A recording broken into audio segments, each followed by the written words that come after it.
नमस्कार, मैं हूं आशीष वर्मा। मॉर्निंग कॉल में आपका स्वागत है। शुरुआत इस वक्त की हेडलाइंस के साथ। ट्रंप की नई नीतियों से सहमा अमेरिकी बाजार, डाउ फिसला मगर नैस्डैक रिकॉर्ड ऊंचाई पर। एशियाई बाजारों में भी मिलीजुली शुरुआत। ट्रंप के निशाने पर ऑटो कंपनियां, जीएम के बाद टोयोटा को ट्रंप की नसीहत, कहा मेक्सिको में प्लांट लगाने पर भरना पड़ेगा भारी टैक्स। आज शाम 5:30 बजे आएंगे एडवांस जीडीपी अनुमान, आंकड़ों में नहीं दिखेगा नोटबंदी का असर। Network 18 exclusive.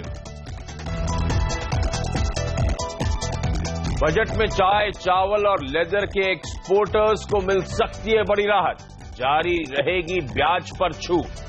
सीएनबीसी आवाज की एक्सक्लूसिव खबर।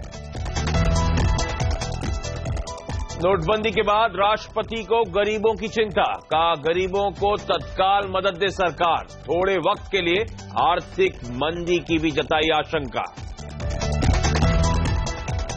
और बजट तारीख बढ़ाने को लेकर विपक्ष ने की चुनाव आयोग से मुलाकात, लेकिन रोक की आशंका कम। बजट तारीख पर सरकार ने चुनाव आयोग से पहले ही की थी बात। एक और आवाज एक्सक्लूसिव। और हफ्ते का आखिरी कारोबारी सत्र और ये हफ्ता अच्छा रहा। इनफैक्ट कल के ट्रेडिंग सेशन में भी हमने देखा अच्छी खासी मजबूती के साथ कामकाज, और आज के लिए भी इंडिकेशंस अच्छे। 1/4% एसजेएक्स निफ्टी मजबूती के साथ खुलने के इंडिकेशंस देता हुआ भारतीय बाजारों के। और कल सबसे बड़ा ड्राइवर था डॉलर इंडेक्स का ठंडा पड़ना, और कल से आज के बीच में भी डॉलर इंडेक्स में अच्छी खासी नरमी। 102.4, 102.5 के कल के हाई सब आपकी स्क्रीन पर 101.5 के लेवल्स पे कामकाज होता हुआ, तो ये आज के लिए सबसे बड़ा ट्रिगर होना चाहिए। अमेरिका, यूरोप के मार्केट तो खैर फाइनली जो क्लोज हुआ वो फ्लैट नजर आया, लेकिन हाँ इंट्राडे अच्छे मूव्स देखने को मिले थे। इस पर डिटेल पे चर्चा होगी, लेकिन पहले सीएनबीसी आवाज के मार्केट एडिटर अनिल सिंघवी का मानना है कि भारतीय बाजारों में किसी भी गिरावट में, किसी भी कमजोरी में खरीदारी करने के आपको मौके ढूंढने चाहिए। तो अनिल सिंघवी और साथ साथ बाजार पे एक और एक्सपर्ट विवेक गुप्ता साहब से आज करेंगे बातचीत, लेकिन पहले ग्लोबल संकेत। और हेडलाइन में हमने तवज्जो दिया है ट्रंप साहब की पॉलिसीज, और किस तरह से नीरज ने कल भी हाईलाइट करा था कि जनरल मोटर्स को लेकर दिक्कतें सामने आती हुई, और अब बाकी ऑटो कंपनीज पे भी। और ध्यान रखें 20 तारीख को ट्रंप साहब अमेरिका में राष्ट्रपति का पदभार संभालेंगे। उसके बाद वो ट्रंपोनॉमिक्स यानी कि ट्रंप की इकोनॉमिक्स कैसे प्ले होती है, इस पर बाजार की नजर रहेगी। मेरे साथ मेरे सहयोगी नीरज वाजपेयी अब जुड़ते हुए। नीरज जी, आप कल भी हाईलाइट कर रहे थे ये ट्रंप की पॉलिसीज को लेकर थोड़ी सी चिंता बढ़ती हुई, और आज भी हेडलाइन में हम मेंशन कर रहे हैं क्या दिक्कतें हैं और मार्केट्स का परफॉर्मेंस कैसा रहा। देखिए, ट्रंप की जो टीम है, जो इकोनॉमिक एडवाइजरी टीम है, कल उसने एक बयान दिया कि जो पोल प्रॉमिसेस किए गए उनको ब्लफ ना समझा जाए, वो बहुत सीरियस है, उनको इंप्लीमेंट किया जाएगा। और देखिए उन्होंने जिस तरीके से टोयोटा को कहा, इससे पहले वो फोर्ड को भी बोल चुके हैं, तो फोर्ड ने तो मान भी लिया कि वो अपना मैक्सिको में प्लांट नहीं लगाएंगे। तो अब ट्रंप के आने के साथ उनकी जो पॉलिसीज हैं वो गहरा इंपैक्ट डाल रही हैं, और इसी वजह से वहां के बाजार में एक थोड़ी सी रीसेट की जैसी सिचुएशन बन गई है। क्योंकि जब पॉलिसी आएंगी तो वो किस तरह की आएंगी कहना मुश्किल है, क्योंकि वो कितनी हार्श हो सकती है इसका अंदाजा आप इससे लगाइए कि कल कांग्रेस में एक बिल पेश किया गया जिसमें ये कहा गया कि वहां जो कंपनियां जॉब देती हैं उनको बेयर मिनिमम $1 लाख की सैलरी देनी पड़ेगी। तो इसलिए भारतीय आईटी कंपनियों की दिक्कत हुई। तो ट्रंप की पॉलिसीज को लेकर के बाजार वहां पे अब ज्यादा चिंतित है। लेकिन दूसरा एक बहुत इंपॉर्टेंट फैक्टर है आशीष, करेंसी वार। जो डॉलर इंडेक्स में आप लगातार गिरावट देख रहे हैं वो युआन की वजह से है, क्योंकि चाइना ने बहुत स्ट्रिक्ट मेजर्स लिए हैं अपने युआन को कंट्रोल करने के लिए। और इसी वजह से आप देखेंगे, क्योंकि चाइना का हमेशा माना जाता है या उसका फैक्चुअली सबसे ज्यादा ट्रेजरी में एक्सपोजर है अमेरिका की, और जिस तरीके से उसने युआन को कंट्रोल करने की कोशिश की है, डॉलर में जबरदस्त गिरावट देखने को मिली। तो ये करेंसी वॉर चाइना के साथ शुरू हो गया। दूसरा टसल भी चल रहा है ट्रंप और चाइना के बीच में। लगातार वो कह रहे हैं कि अगर ट्रेड वॉर में ट्रंप साहब इन्वॉल्व हुए तो गंभीर परिणाम होंगे। तो ये एक डिफरेंट फ्रंट पे लड़ाई लड़ी जा रही है, जिसका असर आप मार्केट और करेंसी पे देखेंगे।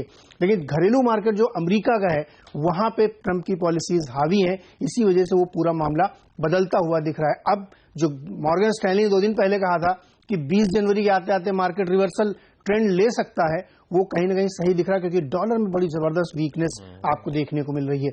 तो इस समय जो अमेरिका का बाजार है वो एक नए दौर से गुजर रहा है।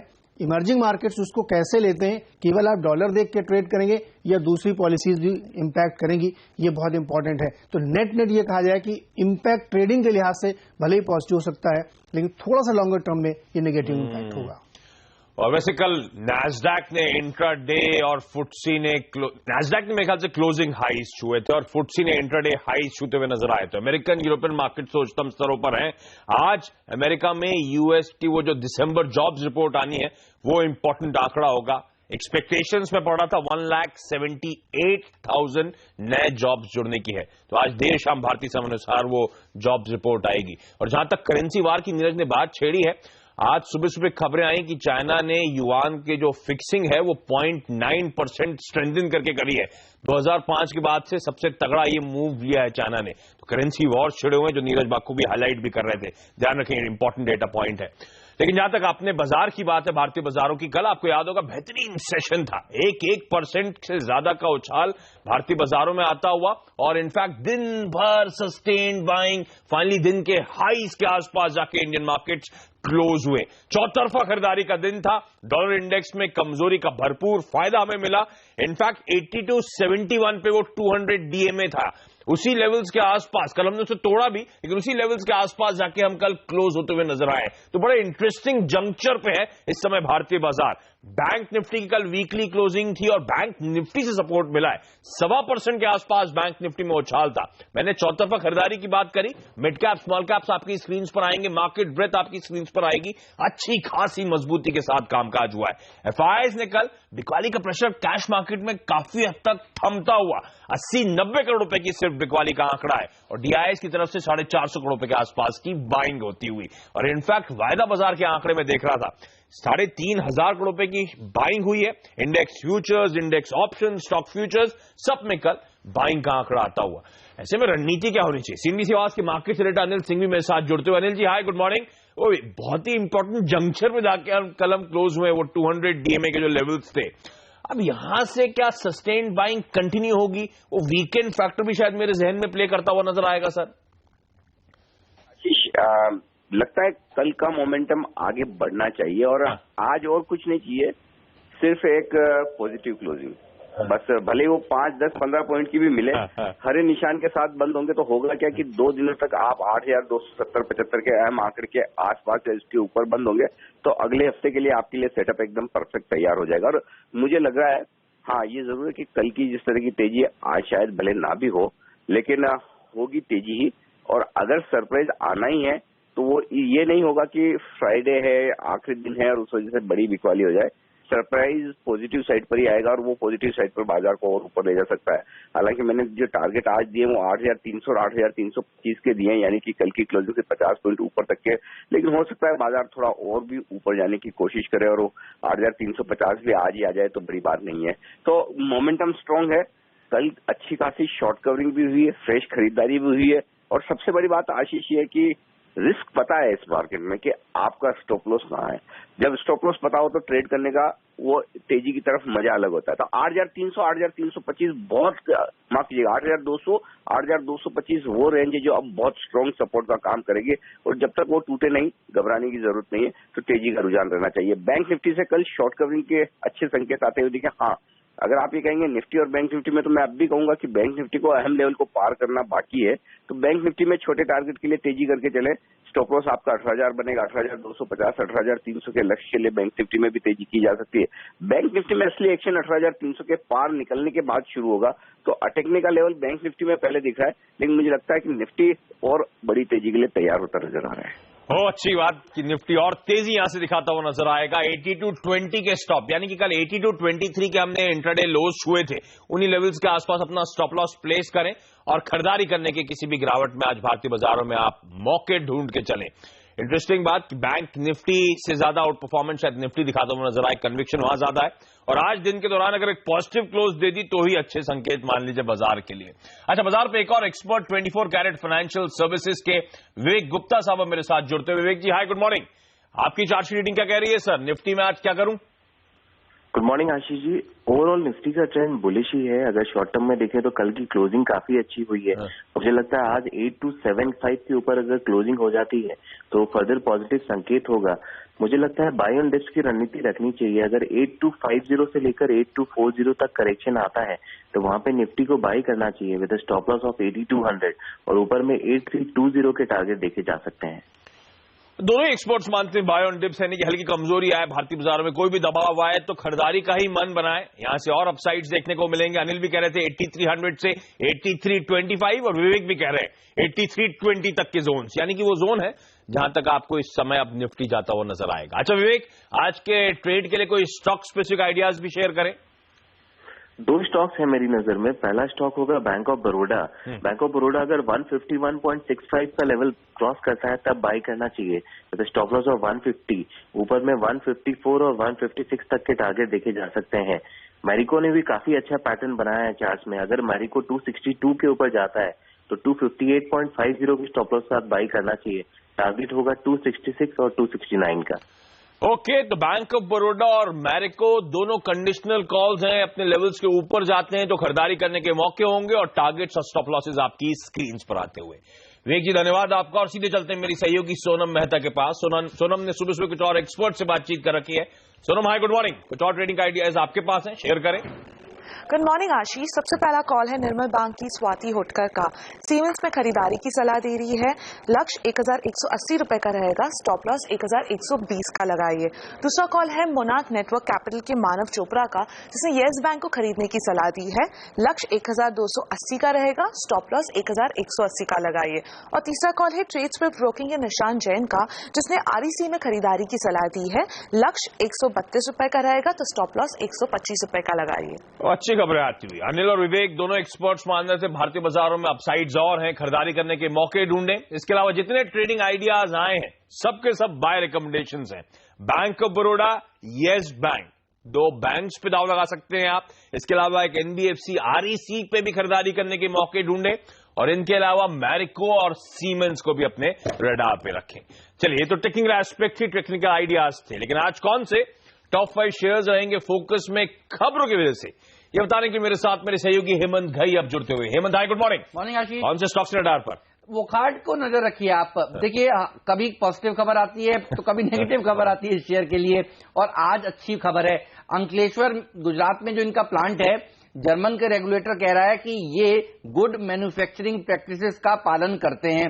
यूरोपियन यूनियन की तरफ से ये सर्टिफिकेट दिया गया है और इन्होंने कल एक्सचेंजेस को ये जानकारी दी। लेकिन आपको याद होगा परसों ही यूएस एफडीए ने यही बात कही थी कि ये लोग पालन नहीं करते हैं गुड मैन्युफैक्चरिंग प्रैक्टिस का। तो कंफ्यूजन बरकरार है।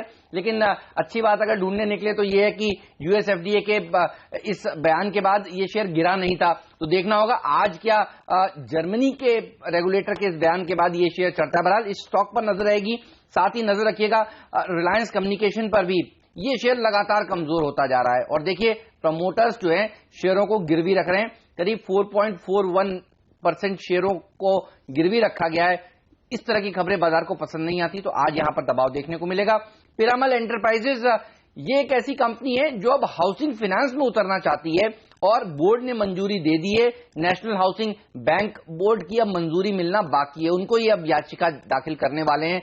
इंटरेस्टिंग है, देखिए अब तक ये कंपनी होलसेल फाइनेंस के कामकाज में थी, बड़े बड़े रियल एस्टेट प्रोजेक्ट्स को फाइनेंस करने का काम करती थी, दूसरे तरह के प्रोजेक्ट्स को फाइनेंस करने का काम करती थी। इनकी जो लोन बुक है करीब करीब 19,000 करोड़ रुपए के आसपास के, तो बड़ी लोन बुक है इनकी। और अब ये कंपनी हाउसिंग फाइनेंस में उतर रही है, तो कंपटीशन जो है हाउसिंग फाइनेंस में बढ़ता हुआ नजर आएगा। ये डीप पॉकेट ग्रुप है और अब ये इस काम में उतर रहा है, तो नजर रखिएगा इस कंपनी पर भी और इनके कॉम्पिटिटर्स पर भी जो बनेंगे। साथ ही आज एक्सपोर्ट सेक्टर में जबरदस्त तेजी देखने को मिलेगी। देखिए चावल से जुड़ी हुई कंपनी एलटी फूड्स हो, कोहिनूर, लक्ष्मी, केआरबीएल, इन सब में अच्छी रैली देखने को मिल सकती है। साथ ही चाय से जुड़ी हुई कंपनियों पर नजर रखिएगा, हैरिसन मलयालम, जयश्री टी जैसी कंपनियां, और जूते के एक्सपोर्ट से जुड़ी हुई कंपनियां, मिसाल के तौर पर मिर्जा, सुपर हाउस, लिबर्टी जैसे स्टॉक्स पर नजर रखिएगा। खबर बहुत इंटरेस्टिंग है।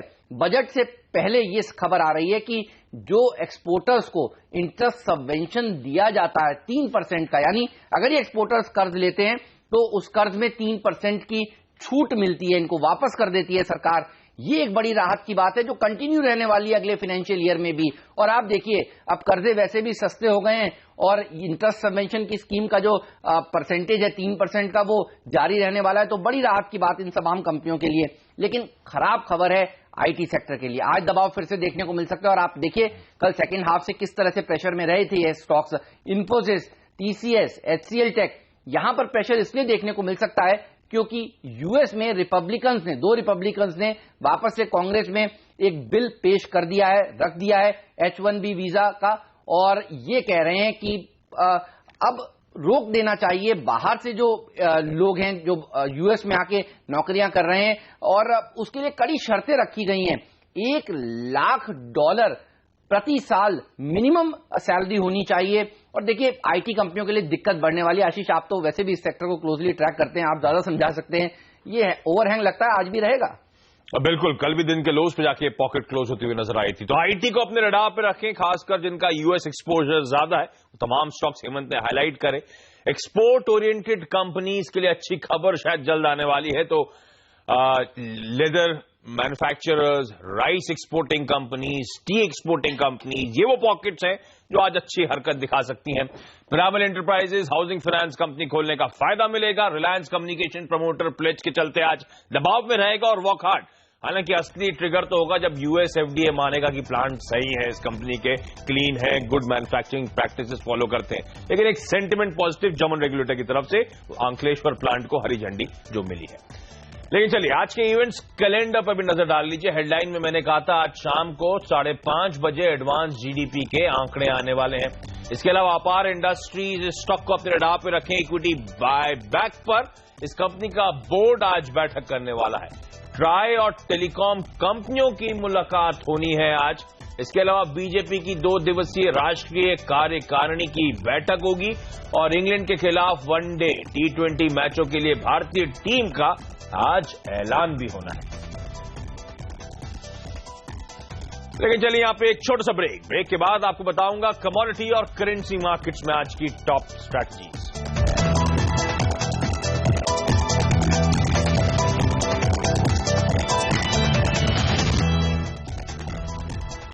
ब्रेक के बाद आपका स्वागत है और अब बात करते हैं कमोडिटी और करेंसी मार्केट्स की। अंतर्राष्ट्रीय बाजार में क्रूड में मिला जुला कारोबार देखने को मिला और फिलहाल ब्रेंट क्रूड $56 के ऊपर ट्रेड कर रहा है। जहां डॉलर 1% से ज्यादा टूटने के बाद 14 साल की ऊंचाई से फिसल गया है, वहीं सोना 1% से ज्यादा की तेजी के साथ 4 हफ्तों की ऊंचाई पर पहुंच गया है। लेकिन चलिए कमोडिटी और करेंसी मार्केट्स में आज क्या रणनीति हो, इस पे बातचीत करने के लिए अब एंजल ब्रोकिंग के अनुज गुप्ता साहब मेरे साथ जुड़ते हुए। अनुज जी हाय, गुड मॉर्निंग। पहले तो सोना रडार पे लौट रहा है सर, 4 हफ्तों के हाईज और डॉलर इंडेक्स में तो वाकई अच्छा खासा करेक्शन देखने को मिल रहा है। क्या और धमकम बचा हुआ है, खरीदारी कर लूं सर आज के लिए? हाँ, गुड मॉर्निंग आशीष जी। मुझे लगता है कि एक नीचे रिएक्शन गोल्ड में देखने को मिला है क्योंकि डॉलर इंडेक्स एक करेक्ट होता हुआ दिखाई दिया है। मुझे लगता है कि इंट्राडे में थोड़ी बहुत और बाउंस बैक देखने को मिल सकती है। हालांकि 28,000 एक महत्वपूर्ण रेजिस्टेंस लेवल रहेगा अगर हम टेक्निकल लैंग्वेज में देखें तो, क्योंकि अभी गोल्ड करीबन 27,900 के आसपास चल रहा है, तो हो सकता है कि एक बार मार्केट उसको टेस्ट करके फिर करेक्ट हो। तो मुझे लगता है कि फिलहाल इंट्राडे के लिए अभी बाइंग कर सकते हैं, ऊपर टारगेट करीबन 28,050 तक देखने को मिल सकता है। बट अगर फिलहाल अभी भी जो लॉन्ग टर्म है, क्योंकि अगर हम देखें तो कहीं ना कहीं जब ट्रम्प साहब ओथ लेंगे तो हो सकता है कि कुछ उनकी पॉलिसी निकल कर आए जिससे दोबारा डॉलर इंडेक्स स्ट्रांग होता हुआ दिखाई दे। तो फिलहाल अभी इंट्राडे के लिए तेजी रहेगी, बट मिड टर्म मुझे लगता है कि गोल्ड में फिलहाल सेल ऑन राइज करके ही चलना चाहिए। ओके, तो सोने में सेल ऑन राइज की रणनीति होगी, लेकिन फिलहाल के लिए खरीदारी करने के मौके 28,100 तक के टारगेट्स के लिए। अच्छा सर, ये जो डॉलर इंडेक्स में लगातार नरमी पड़ रही है, क्या रुपए को फायदा मिलने वाला है? रुपया क्या आज बेच डालूं सर? देखिए बिल्कुल, इंडियन रुपीज अगर हम देखें तो कल भी डेप्रिशिएट हुआ था, अप्रिशिएट होकर फिर बाद में डेप्रिशिएट हुआ था, मगर मुझे लगता है कि इंडियन रुपीज भी रेंज में रहेगा, ऊपर करीबन 68.30 और नीचे 67.80, ये टाइट रेंज में रहेगा। बट जैसे डॉलर इंडेक्स करेक्ट हो रहा है तो मुझे लगता है कि इंडियन रुपीज यहाँ पर अप्रिशिएट हो सकता है और उसका फायदा इंडियन रुपीज को मिलेगा। तो इंडियन रुपीज में बिकवाली करके चल सकते हैं, नीचे टारगेट करीबन 67.80 तक देखने को मिल सकते हैं। तो धीरे धीरे करके $60 के वाकई करीब जा रहा है। देखिए मुझे लगता है उतना तो नहीं, हाँ नीचे हो सकता है कि 67.50 तक लेवल देखने को मिल सके। ठीक है, चलिए, बहुत बहुत अनुज जी आपका धन्यवाद हमारे लिए सुबह से वक्त निकालने के लिए। तो कच्चा तेल खरीदारी करने के मौके 3700 के टारगेट, सोना खरीदारी करने के मौके 28,100 का लक्ष्य और रुपया आज ट्रेड में मजबूत होगा। तो बेचने के मौके होंगे और टारगेट्स होंगे 6780 तक के। यह है आज कमोडिटी करेंसी मार्केट्स की स्ट्रैटेजीज। लेकिन यहां पे एक छोटा सा ब्रेक। आगे नोटबंदी पर राष्ट्रपति ने क्या चिंता जताई है बताएंगे आपको।